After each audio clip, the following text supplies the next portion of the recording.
So Emmanuel is single. Yes, that is right, ladies. He is single.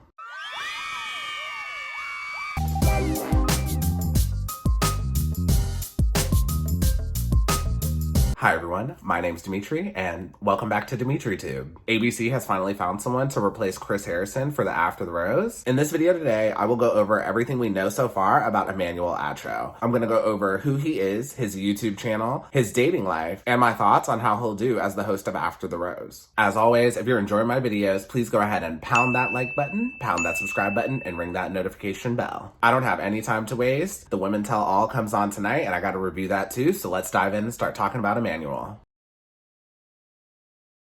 Emmanuel Acho is a former NFL linebacker. He played for the University of Texas in college and then played for the Cleveland Browns, the Philadelphia Eagles, and he practiced with the New York Giants. He has a bachelor's degree in sports management and a master's degree in sports psychology. Which, what is that? Like, what is sports psychology? Anyways, Emmanuel is also very Christian and has been doing African missionary work with his parents since he was young and still continues to do it. Emmanuel is African, specifically Igbo, which is people from present-day Nigeria, Equatorial Guinea. He is a second-generation immigrant to the United States, and his parents moved to the States from Nigeria. For work, Emmanuel has done some sports commentary. He worked for ESPN for a while, but left ESPN to sign with Fox Sports. This was kind of a big deal because Emmanuel was considered a rising star with ESPN, but he left. So I reached out to my barber to ask more details about this because he's way more familiar with sports than I am. Shout out to Mike. I think Fox Sports was offering him a prime airtime, whereas if he went to go work for ESPN, he would have to fight for that prime airtime. Okay, moving on. So after the passing of George Floyd in May 2020, Emmanuel Acho created a YouTube channel and he started a show called Uncomfortable Conversations with a Black Man. This show has done very well, and since he's gotten millions of views. Then in November 2020, he released a book, Uncomfortable Conversations with a Black Man, and it immediately became a New York Times bestseller. So don't get me wrong, I love supporting Black people, but more than likely I am not going to read this book. Reading a book where you unpack systemic racism really isn't my thing, and it's $13.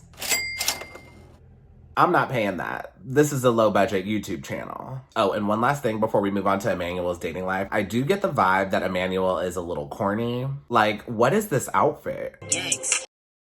This outfit was absolutely unacceptable. No wonder you didn't want to work for ESPN. Whatever stylist okayed this outfit needs to be let go.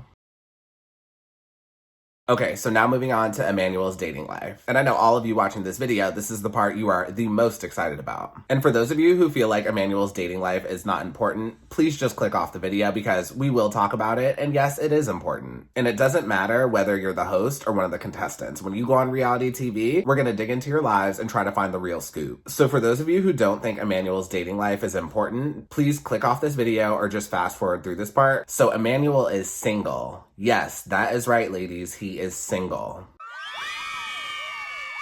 But I will say I found this slightly unusual. So Emmanuel is a millionaire. He's 6'2", super fit, former NFL football player. He does missionary work. He's a social justice warrior, and he's a devout Christian. Y'all, I'm literally just creaming my pants just reading this off. And he's a good-looking guy. So I know he has a ton of bitches in his DMs, and now that he's gonna host the After the Rose, it's probably gonna be even more. So it's not that I think Emmanuel's unusual, but it's just unusual because he's perfect. Like, literally, what woman wouldn't want him? But in his defense, he's a grown man, so if he wants to be single, that's his choice. And he seems to work a lot, so within the past 6 months, he probably has had zero time for dating. He works for Fox Sports, he started a YouTube channel, and he released a book this last November, and after that book got released, he's done a ton of interviews, so he probably does not have time to date right now. But anyways, moving on, Emmanuel does have a famous ex. And just a heads up, the internet so far has only found one of his exes. Give it some time. I'm sure Bachelor Nation will do some digging and they'll probably find more information on his other exes. But for now, we only have one to talk about. So one of his exes is Yvonne Orji. Yvonne Orji is a comedian and she plays Molly on Insecure. They dated for a little over a year starting back in May 2018. I'm not sure when it ended, but it was at some point in 2019. Yvonne plays one of the main characters on the show Insecure. If you've never heard of Insecure, it is a hit show and and it is beloved in the Black community. So I have watched Insecure. I love how it showcases Black culture, but overall I did not like the show. But that is a whole other topic and a whole other YouTube video.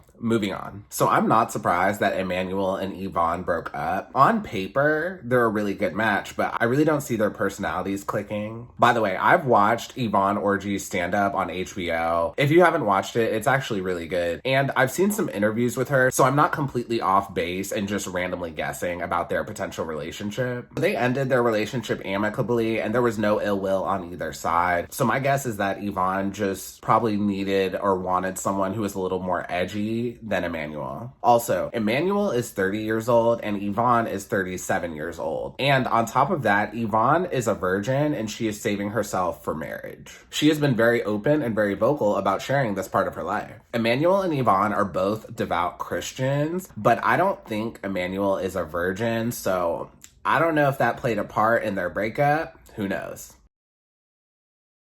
I do think Emmanuel Acho would be a good host for the After the Rose, but I just hope we're not unpacking racism for 2 hours. If you're new to The Bachelor, the After the Rose is supposed to be like fun and lighthearted. It's mainly supposed to be an update on the lead and the winner's relationship. But in the past few seasons of The Bachelor, Bachelorette, it's taken more of a serious tone because the relationships have not worked out. But at the end of the day, it's still lighthearted because we're just gossiping about a relationship that was formed on TV. Now, by ABC bringing in Emmanuel Acho, I feel like they're trying to make it more of an educational event. If you take out the commercials, the show is like 85 minutes. If ABC wants to make 20 minutes of that educational, I'm cool with that, but I'm not trying to watch 85 minutes of them unpacking racism. That's not why I watch the show, and I feel like that's not why a majority of the viewers watch it either. During Claire's season, there was a big push from the viewers to include more serious conversations regarding race, religion, politics, etc. Claire's part of the season was during the 2020 election, and literally you could not get away from politics. It was on podcasts, it was on TV, it's all friends would talk about, it was in music, it was everywhere, and you couldn't get away from it. So if The Bachelor wants to be this 2-hour oasis where politics doesn't exist and we don't unpack these tough conversations, I'm cool with that. I can get that from somewhere else. Some of y'all may agree, some of y'all may disagree, and that's fine. We can have different opinions. Also, last thing before we move on, ABC picking Emmanuel Acho, it really made me feel like Rachel's about to be the winner of the season. So this is not a spoiler YouTube page. I do not read the spoilers, and if I did, I wouldn't tell you who won. But this did make me feel like Rachel's about to win. Because if someone else won the show, I really feel like you wouldn't need to bring in Emmanuel for this. Like, they could have just picked JoJo. Like, JoJo, or pretty much anyone, could sit down with someone for 20 minutes and just talk about why their previous actions were wrong. Like, you don't need to bring in Emmanuel for that. And for those of you who are subscribed to my channel and keep up with my content, you know I do my homework. I went ahead and looked at a few of Emmanuel's YouTube videos, and we're going to talk about it. And for those of you who are not subscribed, go ahead and pound that like button. I posted the links to the videos I watched below, so check it out if you want to watch them. So the first one I watched was Interracial Relationships, Uncomfortable Conversations with a Black Man. And this one included Rachel Lindsay and Brian Absolo. The first thing I noticed about this video was that the audio was absolutely terrible.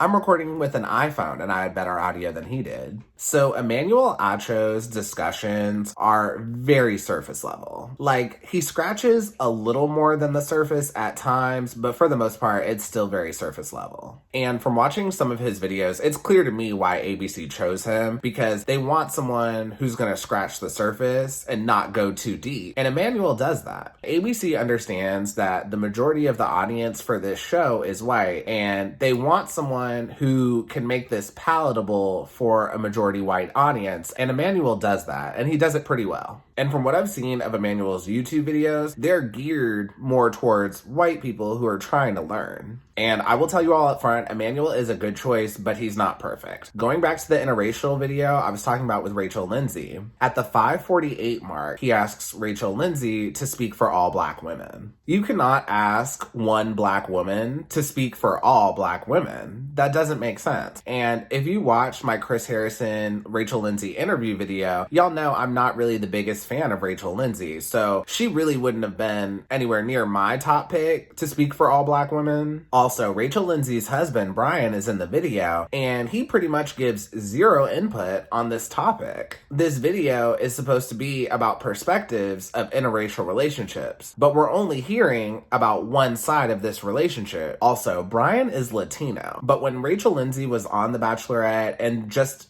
in general, when she goes to public spaces, people assume that he's white. And it would have been interesting to see in the video if Brian had received any negative reactions from being with a Black woman, or if colorism could have played a role, because colorism often plays a role in Latino communities, but we don't get any of that. So that's just another example of how Emmanuel doesn't go too deep. And those were just a couple things wrong with the video. There are more things wrong with the video, but just for the sake of time, I'll leave it at that. If you want to know everything that's wrong with the video, I linked it below. Go ahead and watch it yourself and just read the comments, because they let Emmanuel have it in that comment section. I also watched the video with Emmanuel Acho and Matthew McConaughey. I'll post the link below if you want to watch it. This video was very surface level. So the name of the show is Uncomfortable Conversations with a Black Man, but this conversation with Matthew McConaughey was not uncomfortable at all. And it didn't really feel like a conversation. It just felt like Matthew McConaughey was just walking on eggshells the entire time because he was worried he didn't want to say the wrong thing. But the show is called Uncomfortable Conversations, so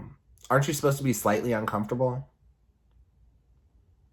This video to me was a perfect example of why people follow more influencers than they do celebrities now. Because internet influencers are not afraid to be themselves and speak their minds, whereas high-profile celebrities are afraid to be themselves because they're often worried about getting canceled. And when I was watching the video, I was just like, ugh, Matthew McConaughey, just tell us how you really feel. But anyway, moving on, one final point before I wrap up this video. So earlier in the video, I brought up the fact that Emmanuel has a psychology degree, and when Emmanuel does these conversations and discussions, he takes a psychologist type of approach to these things. And I don't like that. I prefer a friend or a parent type of figure or a host just come talk to the contestants. Because at the end of the day, this is a reality show, and talking with a psychologist kind of turns this into a year one grad school case study. This is supposed to be a lighthearted show, but when you take a psychologist approach, it gives the show more of a serious tone. So to close up this video, I do think Emmanuel Acho will do a good job. But for the majority of the people complaining about the racism and attacking ABC for how they're handling everything, I don't think Emmanuel will be good enough. As I said earlier in this video, Emmanuel's approach tends to just scratch the surface. He doesn't really go deep into the issues, and the people complaining online will really want Emmanuel to go deep into this, and he probably won't. Also, the internet is just never satisfied with anything, so regardless of who ABC brings in, the internet would still complain about it. And that is the end of the video and all I have for you. If you enjoyed this, please go ahead and pound that like button, pound that subscribe button, and ring that notification bell. And I will see you all on my next review for the Women Tell All. Have a good one. Bye.